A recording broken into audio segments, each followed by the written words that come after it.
જૂની છે, ગાયકવાડી સાહેબ સમયની. એ વરસાદી કાસ પર પુરાણ થઈ રહ્યું છે. આજે સવારે અમે આવ્યા હતા આ વિસ્તારમાં ગણેશનગરમાં પાણીની સમસ્યા જાણવા માટે.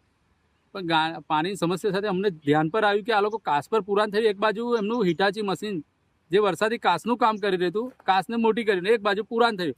20 ફૂટ ઊંચા ટેકરા કરી રહ્યા છે. એ 1.5 કિલોમીટર પટ્ટો છે આખો, જે નદીમાં જાય છે.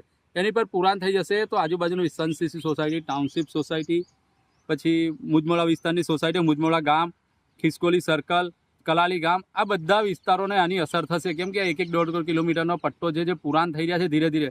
જેમ કે વિદ્યાકુંજ સ્કૂલ પાસે એક આખો કાસ જે હતો એ પુરાણ થઈ ગયો. એટલે આવા વિસ્તારોને કારણે એ કાસો પુરાણ થવાના કારણે લોકોની સોસાયટીઓમાં, લોકોના ગામડાઓમાં પાણી ઘૂસી રહ્યા છે, જેની પર કોર્પોરેશને કોઈ ધ્યાન જ નથી આપ્યું. ખાલી સ્માર્ટ સિટીની વાતો કરી, પણ ગ્રાઉન્ડ લેવલ પર તો ઝીરો જ છે એ લોકો.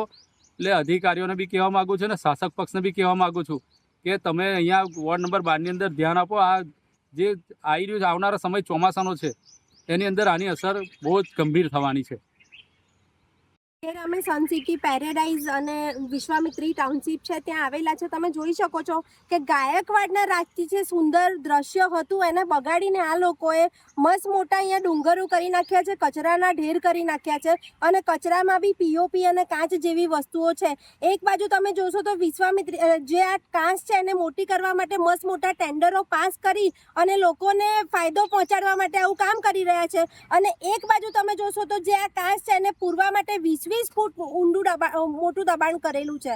તો મને તો એ નહીં ખબર પડતી કે એક બાજુ તમે આ જે કામ ટેન્ડરો પાસ કરી રહ્યા છો, વિશ્વામિત્રી બતાવી રહ્યા છો કે ભાઈ અમે આ કાચ પહોળી કરી રહ્યા છે, અને એક બાજુ તમે ડુંગરો કરી રહ્યા છો. તો કોનો ફાયદો કરવા માટે તમે કરી રહ્યા છો મને તો કશું ખબર નથી પડતી.